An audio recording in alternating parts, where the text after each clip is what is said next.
You know, it's no secret that my mother was not rich. And today she's 69, almost 70, and Medicare saved her life 2 years ago. And so if it weren't for this program, she would not be here with us today. I believe I'm in more of a favor of a system that allows us to contain the costs of the program. And that's things like cutting out waste and abuse, hospitals that conduct practices like this upcoding, where they add tests and procedures to patients who don't even need them. All of these things are what are harmful to the solvency of Medicare. And it does nothing to improve patient outcomes. So the only benefit from ending Medicare's benefits is the healthcare and pharmaceutical industries, of which Joe Pitts has received hundreds of thousands of dollars in contributions from. Congressman Pitts, how do you propose dealing with the challenges of the Medicare program? Medicare, according to the trustees' report, will go bankrupt within 10 years. We must act to save and strengthen Medicare. Seniors have planned their whole way of life around Social Security and Medicare, and we have to do something to save and strengthen them. Any plan that we pass or have proposed will not impact anyone age 55 or older. They will be guaranteed their benefits, their codes the rest of their life. But for the younger, under age 55, we have proposed, for instance, a premium support system. Our friends on the other side of the aisle have not passed anything or proposed anything, by the way. We passed the premium support system. And this is basically the same choice that any member of Congress or any federal employee has. It's not a voucher. My opponents will say it's a voucher. A voucher is when the government sends you a check and then you can buy anything you want. Premium support is the same thing as Medicare Part D, those of you who are on Medicare Part D.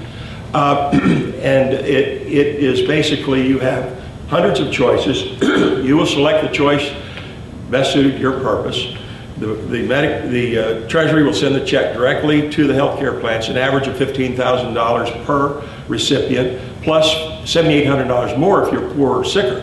So those who are poor or sicker will not see any out-of-pocket. Those who are wealthier will see some. That does more to save and strengthen Medicare than anything that has been proposed. The American Medical Association Council on Medical Costs just came out and endorsed this concept as the best method of preserving Medicare, keeping it from going bankrupt.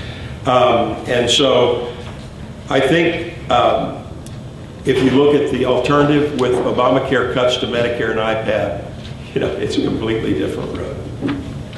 Mrs. Strader, you have 30 seconds to ask a question of Congressman Pitts. Congressman Pitts, you have taken hundreds of thousands of dollars from the healthcare industry and their executives. Can you please clearly explain to everyone here how you intend to end the healthcare industry's practice of upcoding, given your close ties to their campaign contribution? Well, anything, if you're talking about misrepresenting cost, we should look at and prohibit any kind of inefficiencies, waste, or fraud. And I think you're specifically talking of fraud. We've done some oversight hearings. We need to do more as far as Medicare and Medicaid fraud is concerned. But the cuts that you have endorsed in Obamacare, $716 billion cuts coming from hospitals, Medicare Advantage, home health care, hospice care, nursing homes, disproportionate share payment, will directly impact the quality of care for existing Medicare patients.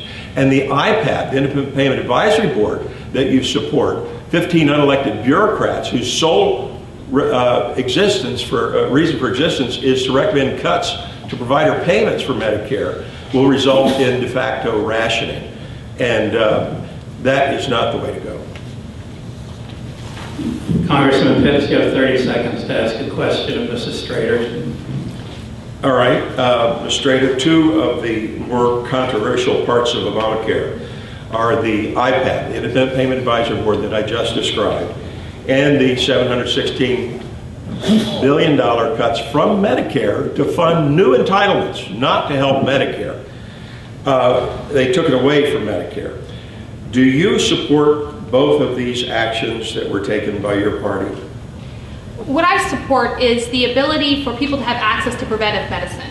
Those of us that now have access to preventive medicine no longer have to worry about those unexpected things that happen down the line, which end up costing us more. So what the Affordable Care Act, Obamacare, does is it allows us to have this access to preventive medicine, and it allows us the opportunity to catch things a lot sooner.